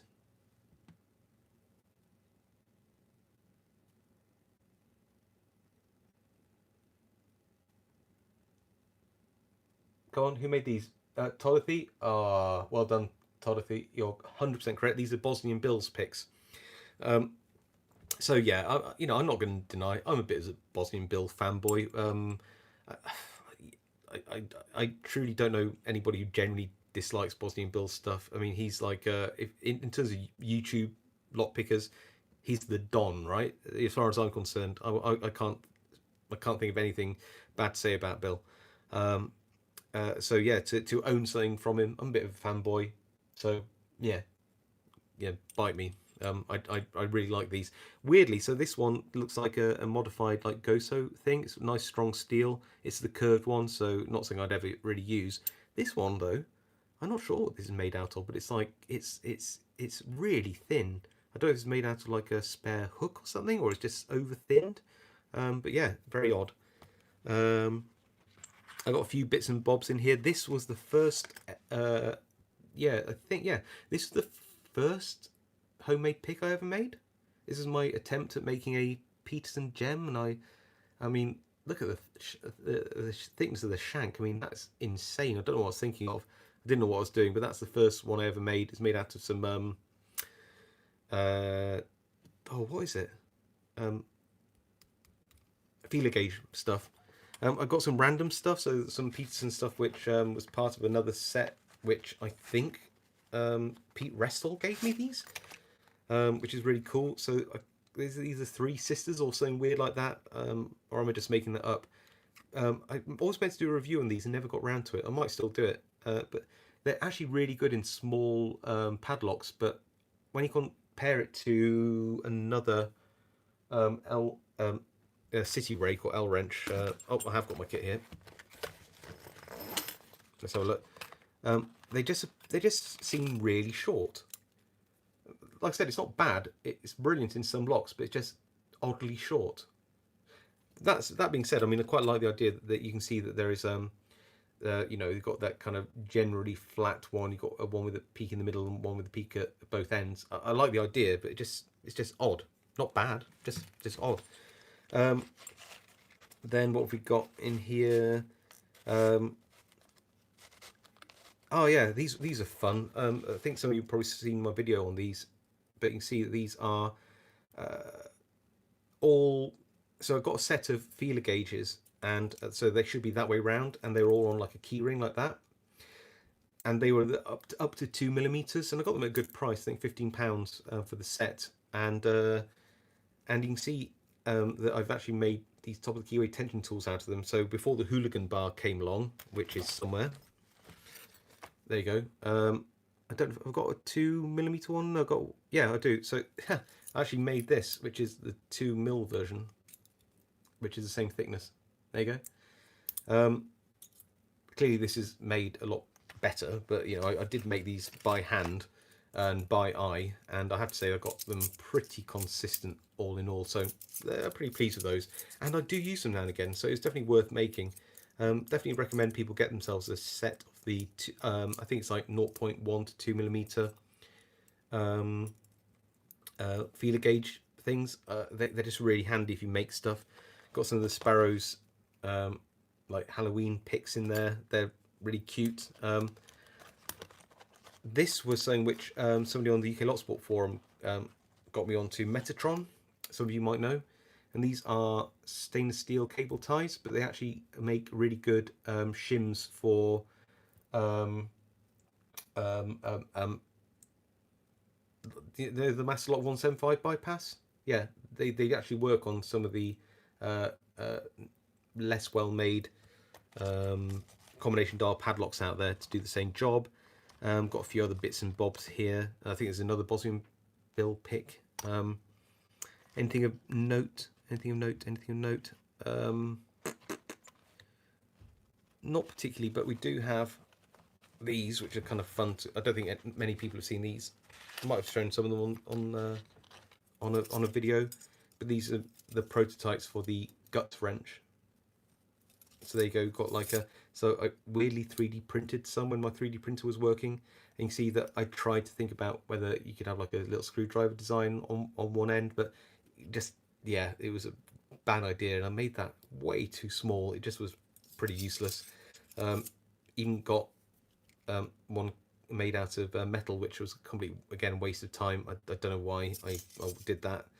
Then we went through a couple of other iterations until I was happy with the exact shaping. And then we finally got to this one here. So there you go. So that is the sort of the trial and error process of getting this right. So there you go.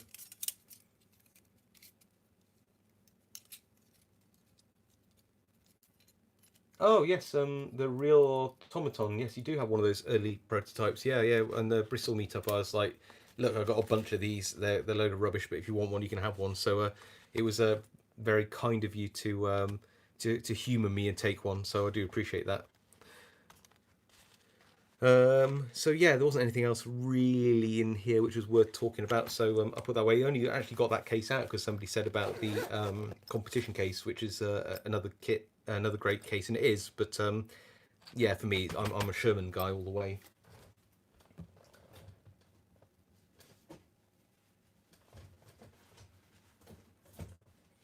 Okay, well, look, we're just over like an hour and a half in, and my throat is like caning now. I really need to like have a cup of tea or beer or something. So I might just leave it there unless anybody wants me to like go through any particular kit or are interested in anything that I haven't gone through or wants to see anything that I might not have said before. Favorite jackknife? Okay, so um, Hingle Alloys, favorite jackknife. I don't have many jackknife sets, but it's got to be the multi-pick one with the plus 10.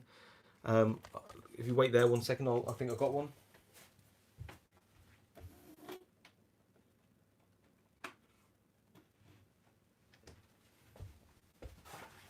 This one.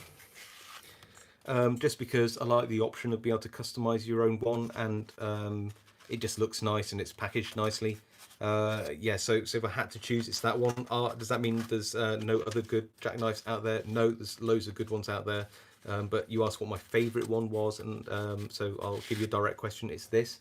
But if you allowed me to include this, then I've got to say I really like this. This is the what have I got? I've got a few loose ones in there. This is the Southord pen pick set, and you can store a load of. Oh. I must have screwed that on really tight last time.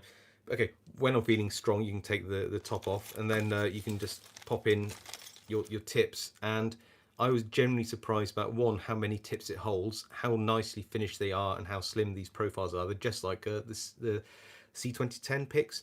And I know it's not a jackknife set, but I mean it is a compact set, and I really like this. I thought that I'd have this as like a little backup kit. It's just that I already have backup kits, and it's. I have too many sets, all right. It's really hard, especially when even if you really like something, you don't always get a chance to use it. But I really like this Southord pen, the MPS 2000K set as well as the multi-pick one. I know it's not a jackknife, but I mean, if you talk about like portable kits, then yeah, I really like this one. Has anybody else got one of these? Oh, hi, Lowell Forbes. Pick a lock noob. I actually don't have anything just nearby that right at this time of night after speaking for an hour and a half that I feel like I can confidently pick. But just because you asked nicely and I'm here, let's just pick one which I'm pretty certain I can pick, which is a Masterlock M1. It's not very exciting, isn't it? So I apologise greatly, but I suppose I can't do a live stream and not pick a lock. So there you go, lock pick, done. Okay. Oh, hi, lock picking Scal. Always good to see you around. I see lock picking Scal and a load of other people actually along the comments on loads of people's sites. So I really appreciate people who don't not only like look at my channel, but are actually like active in all of the YouTube channels. So yeah, Southampton Lockpicking Club as well. Don't think that they're on here, but really appreciate their support, Gaz and people like that. Master, where everything's a skeleton key. Did you ever get an all brass Yale Model 850 padlock? Did I? I'm not sure if I did get an all brass one. I did pick one of these up though, which is pretty nice. I got this for about £13 delivered, which was insane considering the how nice it is, and the bitting isn't too bad either. But no, I'm saying it's all brass one. There's one question: is Bosnian Bill really Bosnian? Maybe.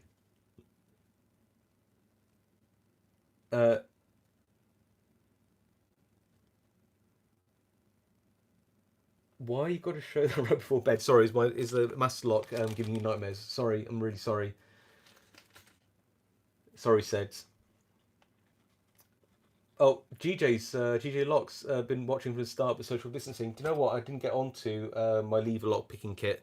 My voice is giving out before I got onto that. But I actually have have all of the kit here anyway, which I was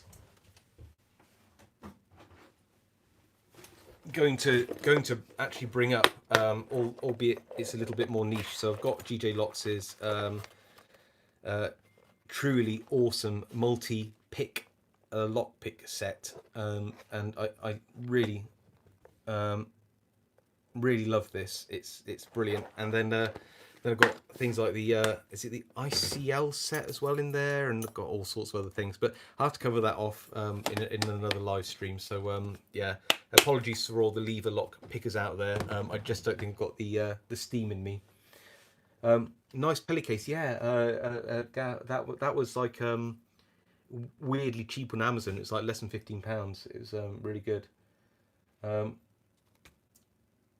Ooh, what's my most expensive tool and why did you buy it? That is easy. Can anybody tell Zaza what my most expensive tool is and why I bought it?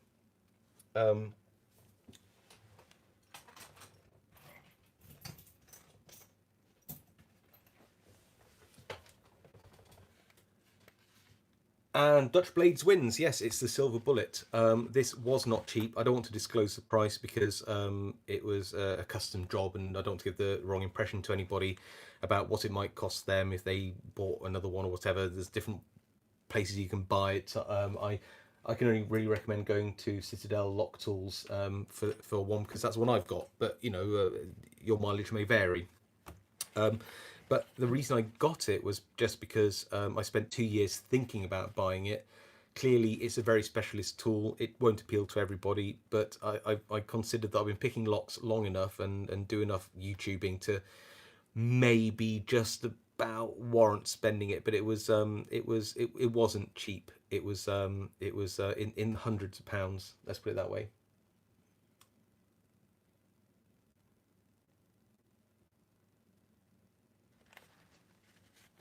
Oh, the multi-pick Chronos. Ah, right. No, that was I had to pay a lot of tax and stuff on it. The multi-pick Chronos. So there's a weird. I won't go to tax. I've just done a tax return already, so really I want to talk about tax. But no, that was a review copy of the Chronos. So it wasn't something which I paid a lot of money for. Let's put it that way. But again, great looking kit. I don't know how multi-pick do it. I mean, I really appreciate. I don't know if things looking nice adds a lot to the usability, but it certainly helps when something looks nice. You know, we're all human beings. We all like aesthetic things. You know, if you can make something look nice and it doesn't take a lot more effort, make things look nice. I mean, especially into classic cars, right? You look at some of the cars from the 40s, 50s, and 60s, and then you look at the admittedly more aerodynamic and fuel economical cars of today. But you can see that there's something about the form function equation which is completely skewed. So I'm one of those people that really just likes nice looking things. So yeah. Um, oh, here's a good one. That is a good question, mate. What expensive tools do you want to get in the future? I don't know actually. I've been really spoilt by because I obviously do reviews and I invest some of the YouTube revenue, which is really not a lot, but it's enough to pay for some new equipment into stuff. I think that the Silver Bullet was the last sort of big thing that I had my eyes on and didn't have. But that being said, I'd really like a fail safe set. I'd really like a uh, um, um, oh, what's the other one that's out there? So the fail safe set is one which I really want. I've seen one of those, but they were selling for like just over £200, and I just couldn't really justify it, even though it was a really good price for what you're getting. And oh, what's the other really expensive one which was really good? By Yukov. Oh, unless it was you. Oh, Sarab Dragon. Congrats on 40k subscribers. Yeah, yeah. Do you know that I just hit 40,000 subscribers today? So thank you all. If you are all subscribers, I really appreciate that. It's still like a teeny tiny channel compared to hundreds of thousands of other ones on YouTube. But I'm pretty proud of where we've got this channel to. I love doing this kind of stuff. Honestly, all of you make it actually worth doing. It wouldn't be the same without your lock picking scale. Do you collect any type of locks?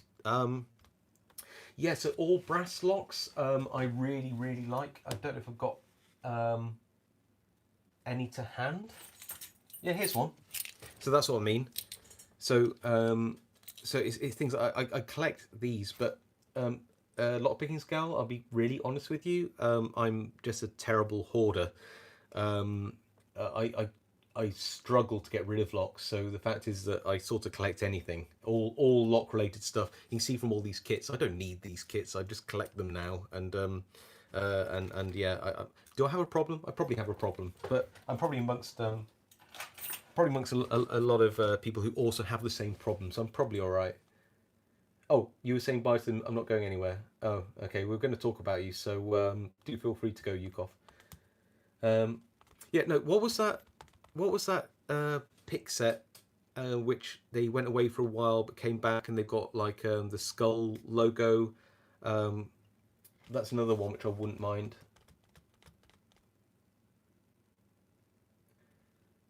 Um, oh yeah, the real automaton. I'm an addict. I've seen what you buy, mate. Yeah, I think you might have more of a problem than I do. Storm, thank you, thank you. Um, Yeah, so it is Storm, Yukov and Real Automaton. Yeah, absolutely. Yeah, so Storm and the failsafe kits, I wouldn't mind those. So to answer that question, finally, those are two things I wouldn't mind at all.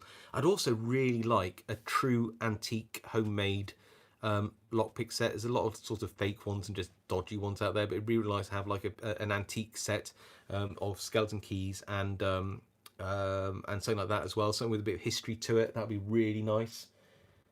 Um,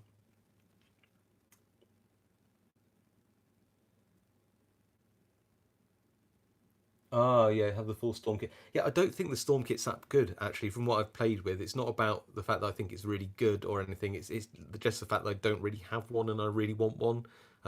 Yeah, that's a real sign of an addict, isn't it? Yeah, I shouldn't really be saying that, but it's just true. I just want it. Um, why did you get started with lockpicking? Okay, that's an easy one to answer. I think I mentioned it a few times.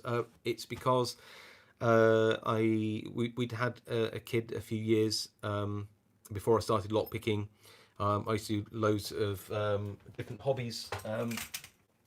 I used to play guitar. Here's one of them just there.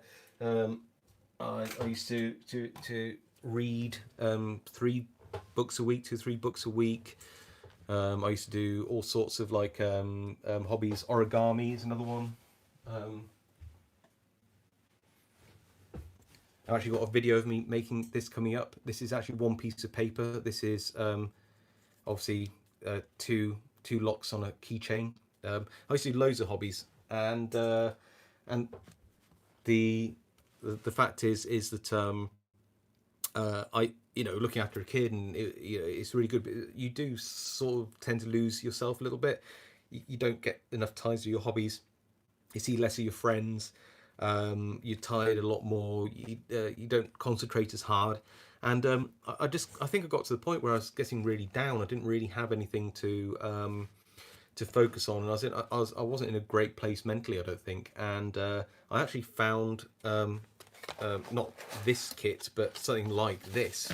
But it had like these inside here with like these four little like lock picks as well. And in fact, they were pretty much the lock picks you get in this credit card set, but in here.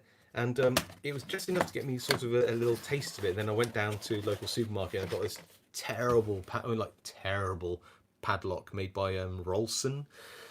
I don't even think I have that lock anymore. I wish I kept it. And I found that I could pick that. And then I got the Goso set, which is this one, which I showed earlier, and then I got a Master Lock 3, and then I decided to get the Southord C2010 kit. In fact, it's this exact kit. Was my first actual proper lock picking purchase. Oh look, there's some of those picks in there. And yeah, and the rest is sort of history. And then I started sort of doing lock picking on my channel to show my best mate in Australia that I could pick locks, and my nephew also suggested that I do a YouTube, and I just thought, well, I'll throw a few videos out there. That's why the quality of those videos is really bad, because I literally was doing them for the sake of 2 people. And then please don't go watch them, please. And then yeah, I just found that I had something for myself again. That I had a hobby that I could get into. I met so Yukoff is on here. Yukoff, he met me through the UK Lot Sport forum, and we met up because we live relatively close to each other. Then he just lent me a Pelly case full of a million padlocks. So I'd never seen so many locks in my life, or knew that people had locks. And then I started picking those on my channel. So most of my early channel is picking Yukoff's locks, and then just go on from there, really. And it's just been really great fun. Like I said, it's about meeting people. I didn't realise about making picks, designing tools. I mean, it's just crazy what's out there. Just love the hobby, love the people, love the crowd. Yeah, it's great. So yeah, watched my first videos the other day. You don't talk as much. Sorry, Ryan. I assume that's a bad thing. Yes, Yukov, I'm still picking your locks. In fact, I think I've got your gunner bow safe lock somewhere just around here. I was hoping you'd forget about it. No LockCon not cancelled yet. No, brilliant. I'm really want to go to LockCon this year. Anyway, look, I'm way over now. I'm going on for 2 hours, and nobody should be watching me at this point. I mean, there's 155 people still watching, and honestly, you've got better things to do. Trust me. So I really have to go. I need some cold beer on my throat at the earliest opportunity, but it's genuinely been amazing. So thank you so much. I'm going to shut up. I hope you found that interesting. If you've got any ideas for another live stream, I might do one in another few weeks' time. And yeah, I'll get going. Love you too, Jason J. When's the next stream of the Avengers? The even Avengers? Yeah, why not? I don't know. Yeah, 3 or 4 weeks. Stay safe, all. Right, I'm going to try and end this live stream. All I've got to do is figure out which button to press. I'm sure it'll be fine.